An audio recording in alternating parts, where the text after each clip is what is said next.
जय माँ काली। आप सभी को कैसे हो आप सभी। मुझे आशा है कि आप सभी बहुत अच्छे होंगे, स्वस्थ होंगे और खुश होंगे। आप सभी पर माँ काली का आशीर्वाद और उनकी कृपा बनी रहे। आप सभी स्वस्थ रहें, खुश रहें और खुशहाल रहें। माँ से यही प्रार्थना है आप सभी के लिए कि माता रानी सभी की झोलियां भरे, सभी को तरक्की दे और सभी की मन वांछित कामनाओं को माँ पूरा करे। मैंने माँ काली को कैसे पाया से जुड़ी मैं सीरीज चला रही हूँ, जिसमें आप सभी अपने अपने प्रश्न पूछते हैं, जिन प्रश्नों का उत्तर मैं लाइव में आकर देती हूँ, टेलीग्राम के माध्यम से देती हूँ और वीडियो बनाकर देती हूँ। आज वापस से मैंने कुछ प्रश्नों को लिया है, जिनका उत्तर मैं आपको आज के वीडियो में दूंगी। तो अगर आपके मन में भी कोई प्रश्न है तो आप मेरे उन पुराने वीडियो को देख लीजिए, क्योंकि मुझे लगता है कि आप लोगों के, सभी लोगों के कुछ प्रश्न एक जैसे होते हैं, है ना। तो उनके जवाब मैं पहले से दे चुकी होती हूँ। तो आप पहले उन वीडियो को देख लीजिए, प्रश्नोत्तर वाले वीडियो को। हो सकता है आपको जो आपका प्रश्न है उसका उत्तर आपको वहीं मिल जाए। तो चलो मैं शुरू करती हूँ ये वाला वीडियो। उससे पहले मैंने माँ काली को कैसे पाया, ये सारे वीडियो आपने नहीं देखे हैं, सारे पार्ट आपने नहीं देखे हैं, तो आप इन पार्ट को भी देख लीजिए। इनका लिंक मैं आपको इस वीडियो के डिस्क्रिप्शन बॉक्स में दे दूंगी, जहां से आपको माँ से जुड़ी बहुत सारी जानकारी मिल जाएगी। तो शुरू कर रही हूँ मैं आज की वीडियो को। सबसे पहला जो प्रश्न है वो है पूनम का। ये पूछ रही है, माँ क्या माँ काली को लौंग चढ़ा सकते हैं और आरती के समय कपूर में लौंग डालकर आरती कर सकते हैं या नहीं। देखिए, माँ काली को तो लौंग चढ़ाई ही जाती है। माँ को लौंग बताशे का भोग लगाया जाता है, माँ को अंगारी पर भी लौंग का भोग दिया जाता है और माँ लौंग बताशे पर ही चलती है, लौंग के जोड़ों पर चलती है, 2 लौंग के जोड़ों पर। तो इसमें तो कोई पूछने वाला प्रश्न ही नहीं है कि माँ काली को हम लौंग चढ़ाएं या नहीं। आप बिल्कुल माँ को लौंग चढ़ा सकती हैं। दूसरा आपका प्रश्न था कि कपूर में लौंग डालकर हम आरती कर सकते हैं या नहीं। हाँ, आप ये भी कर सकते हैं। आप कपूर में लौंग डालकर माँ काली की आरती कर सकती हैं। साथ में अगर आप दीपक जलाकर माँ की आरती कर रही हैं, जोत जलाकर, तो आप जोत में भी जो अपना तेल है उसमें भी आप लौंग डाल सकती हैं। इससे जो नकारात्मक ऊर्जा है वो आपके घर से जाती है, ठीक ना। धीरे धीरे उस नकारात्मक ऊर्जा का प्रभाव खत्म होने लगता है अगर आप जोत में लौंग डालकर माँ की आरती करते हैं तो आप ये कर सकती हैं। इसके बाद जो अगला प्रश्न है वो है मोनिका का। दीदी, मैं माँ की रोज पूजा करती हूँ, लेकिन पीरियड में माँ की पूजा और भोग कैसे लगाएं। हाँ, ये महिलाओं के संग बहुत दिक्कत होती है। इसलिए कहते हैं कि माँ की जो पूजा पाठ है उनका जो संकल्प है, घर में 2 से 3 लोगों को उठाना चाहिए। जैसे कि घर में माँ है, भाई है, बहन है, तो उन लोगों को भी आगे आना चाहिए माँ की सेवा में। जैसे कभी किसी महिला के साथ ऐसी दिक्कत हो जाती है तो उसकी अनुपस्थिति में उनकी माँ वो सेवा को उठा ले, उनका भाई उठा ले, उनका पति, उनके पिता, ये सब सेवा उठा ले, है ना। अगर आपके साथ ये दिक्कत हो जाती है तो आप अपने बच्चों को बोल सकती हैं, आप अपने पति को बोल सकती हैं, आप अपने पिता को बोल सकती हैं। किसी से बोलकर भी आप कुछ दिनों तक माँ की सेवा उनसे करवा सकते हैं। इसमें कोई दोष नहीं है। और आप नॉर्मल रूप से, मानसिक रूप से जय माँ काली कर सकते हैं। उनके भजनों का गायन कर सकते हैं। और जब मासिक धर्म चलता है तो हम महिलाओं को इस समय छूट होती है, और ऐसे में जब वो मंत्र जाप करती हैं तो उनको इसका दुगना तिगना फल मिलता है, ठीक है। तो कभी आपको ये नहीं सोचना चाहिए कि हमारा मासिक धर्म आ गया, हमारे पीरियड्स आ गए, तो अब हम कैसे माँ की सेवा करें। माँ तो उस टाइम भी आपके साथ ही होती है, क्योंकि माँ खुद एक स्त्री है, शक्ति है, तो माँ सब समझती है, ठीक है। तो आपको कभी ये भाव मन में नहीं लाना चाहिए। तो आप भोग भी आप अपने पति से या भाई से, या कई बार ऐसा भी होता है, जैसे मैं माँ की सेवा उठाई हूँ अपने घर में। कई बार मुझे घर से बाहर भी जाना रहता है, 2-2 3-3 दिन के लिए मैं घर से बाहर रहती हूँ। तो ऐसे में मेरी जो माँ की सेवा है वो मेरी माँ उठाती है, मेरी बहनें उठाती है ना। इसलिए तो आप भी अपने घर में दूसरे से माँ की सेवा करवा सकते हैं कुछ दिनों के लिए, बाद बाकी तो फिर आप करते ही हैं। अगला प्रश्न है शिव शक्ति का कि 2 मंत्रों का जाप कर सकते हैं क्या एक ही दिन में। हाँ, कर सकते हैं। गर्मी कितनी है। एक ही दिन में 2 मंत्रों का जाप कर सकते हैं। और शायद मैंने आपके इस प्रश्न का उत्तर लाइव में भी दिया था, जब भी कुछ समय पहले जब मैं लाइव आई थी तब भी मैंने आपके प्रश्न का उत्तर दिया था। तो बिल्कुल आप एक दिन में 2 मंत्रों का जाप कर सकते हैं। और कोशिश करें कि जब आप कोई भी पूजा करें, नॉर्मल पूजा भी अगर आप कर रहे हैं, तो मंत्र की शुरुआत गणपति जी के मंत्र से होनी चाहिए, क्योंकि विघ्नहर्ता है, प्रथम पूजनीय है। तो कोई भी पूजा करो, कोई भी साधना करो, तो गणपति को सर्वप्रथम मनाइए, ठीक है। और ये सभी के लिए, ये नहीं कि कोई भी पूजा, आप जो भी लोग मेरे वीडियो को सुन रहे हैं, आप माँ काली की पूजा करते हैं, आप शिव जी की पूजा करते हैं, या आप किसी के भी उपासक हैं, प्रथम पूजनीय गणपति जी हैं, तो आपको सर्वप्रथम उनको ही पूजना चाहिए, उनको मनाना चाहिए। उसके बाद किसी अन्य देवी देवता की आपको पूजा करना है, ठीक है। अगला प्रश्न बहुत अजीब सा आया है, पता नहीं कोई दिशा है। ये बोल रही हैं, सिद्ध कुंज का स्त्रोत पढ़ने से क्या क्या दिक्कत हो सकती है। ये तो बहुत ही गलत प्रश्न है। सिद्ध कुंज का स्त्रोत को पढ़ने से कोई भी दिक्कत नहीं होती है। उसे छोटे बच्चे से लेकर बड़े बूढ़े तक पढ़ सकते हैं, ठीक है। सिद्ध कुंज का स्त्रोत पढ़ने से आज तक किसी को नुकसान नहीं हुआ, लाभ ही हुआ है। तो ये प्रश्न तो बहुत अजीब सा था, पता नहीं आपके मन में कैसे आया, लेकिन ठीक है, आपने पूछा तो मैंने इसे लिया।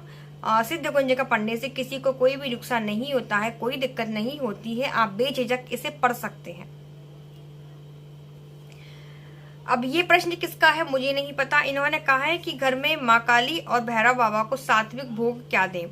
देखिए, माँ काली को सात्विक भोग में आप लौंग बताशे का भोग दे सकते हैं, आप लौंग इलायची का भोग दे सकते हैं, आप माँ को हलवा पूड़ी का भोग दे सकते हैं, आप माँ को मिश्री का भोग दे सकते हैं।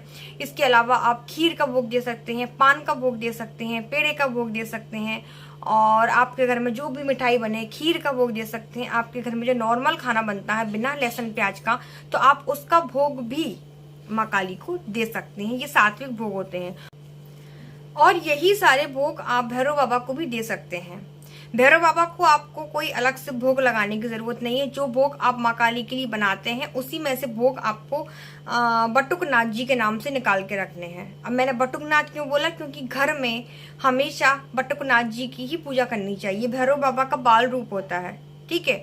और जो काल भैरव की पूजा करते हैं उनको गुरु की आवश्यकता होती है, और वो बिना गुरु के काल भैरव की पूजा नहीं कर सकती, खासकर महिलाएं, ठीक है। इसलिए आपको घर में बटुकनाथ जी का बाल स्वरूप ही पूजना चाहिए, और यही सारे भोग आप बटुकनाथ जी को दे सकते हैं। इसके अलावा आप बटुकनाथ जी को नमकीन भोग भी दे सकते हैं, जिसमें मूंग दाल के मंगोड़े होते हैं। समोसे का भोग आप लगा सकते हैं बटुकनाथ जी को। आप बेसन के लड्डू लगा सकते हैं, आप उनको खीर लगा सकते हैं, जलेबी लगा सकते हैं, दही शक्कर का भोग भी, दही बड़े का भोग भी, ऐसे बहुत सारे भोग हैं। मैंने इस पर एक वीडियो भी बना रखा है अलग से कि आप भैरव बाबा को घर में कौन कौन से भोग दे सकते हैं। तो आप ये सारे भोग आप घर में लगा सकते हैं, कोई दिक्कत नहीं है। अगला प्रश्न है शुभम कुशवाहा का। ये कह रहे हैं कि पीरियड में माला से जाप कर सकते हैं या नहीं। नाम तो शुभम है, हो सकता है किसी महिला ने किया हो, ठीक है। पीरियड में माला से जाप नहीं किया जाता, आपको माला नहीं छूनी होती, आप उंगलियों पर जाप कर सकती हैं। ये भी हमारे हाथ के मन के होते हैं, ठीक है। तो आप इस तरीके से जाप कर सकते हैं। आज तो बहुत ज्यादा गर्मी है, आप हाथ के मनकों पर जाप करिए, ठीक है। आपको जरूरत नहीं है कि आप माला उठाएं, माला आपको नहीं उठानी चाहिए। और हाँ, पीरियड में आपको आसन पर भी नहीं बैठना चाहिए। जो आप नित्य पूजा में आसन का इस्तेमाल करते हैं, वो आपको पीरियड के दिनों में आसन का इस्तेमाल नहीं करना चाहिए, ठीक है। अगला प्रश्न है कल्पना का। माँ, जब हम मंत्र जाप या संकल्प लेते हैं तो हमको प्याज लहसुन नहीं खाना चाहिए क्या। देखिए, ऐसा नहीं है। प्याज लहसुन का जो परहेज है वो साधकों के लिए बताया गया है, और अगर आप नॉर्मल जीवन में भी प्याज लहसुन छोड़ते हैं तो ये बहुत अच्छा है, आपको छोड़ ही देना चाहिए। लेकिन कई लोग ऐसा नहीं कर पाते, वो बिना प्याज लहसुन के तो खा ही नहीं सकते।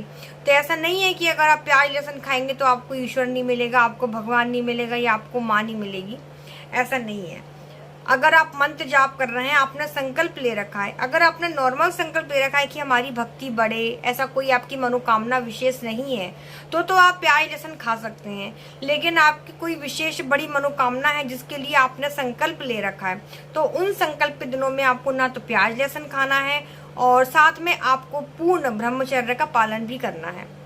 और हाँ, अगर आपने संकल्प लिया है तो आपको बिस्तर पर भी नहीं सोना है, जमीन में सोना है, ठीक है। तो ये नियम आपको संकल्प के दिनों में जरूर रखने हैं। अगला प्रश्न है दीपक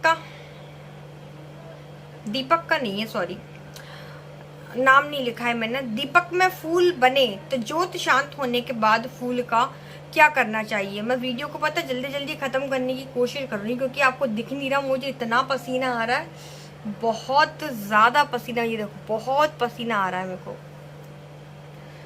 दीपक में फूल बने तो ज्योत शांत होने के बाद फूल का क्या करना चाहिए? आपको एक अलग से डब्बी रखनी है छोटी सी। अगर आपके ज्योत में फूल बनता है तो आपको वो फूल को लेकर उस डब्बी में रख भर लेना है। अब आप कहीं भी शुभ कार्य के लिए जाएं तो उसको ऐसे राख बना के उसका टीका आप लगा सकते हैं, ठीक है। आप छोटे बच्चों को यहाँ कान के पीछे, गर्दन के पीछे काला टीका लगा सकते हैं नजर का। आप इसको इस तरीके से इस्तेमाल कर सकते हैं, है ना। अगला और आखिरी प्रश्न है ये शिव शक्ति का। दीदी पहले जाप करने में उबासी आती थी, आंसू आते थे, शरीर में दर्द रहता था, पर अब ऐसा नहीं होता, तो क्या ये सही है? देखिए, एक एग्जाम्पल मैंने पहले आपको दिया था और वही एग्जाम्पल मैं आपको फिर से दे रही हूँ। आप मान लीजिए 5th क्लास में पढ़ते हैं, ठीक है। 5th क्लास का जो सिलेबस है वो आपको पूरा रट चुका है, वो आपको पूरा याद हो चुका है, तो क्या आपका बार बार मन करेगा? आप 5th क्लास से पास आउट हो चुके हैं, तो क्या आपका मन करेगा वापस से उसी कक्षा में बैठने का, वापस से उसी सिलेबस को पढ़ने का? नहीं करेगा, क्योंकि वो चीजें आपको पहले से रटी रटाई है। अब इसको मैंने क्यों बोला, अब आप समझिए। अब आप जब मंत्र जाप करने बैठते हैं, आप पूजा पाठ करने बैठते हैं, तो आपके शरीर को आदत हो चुकी है उस मंत्र की, उस ऊर्जा की, है ना।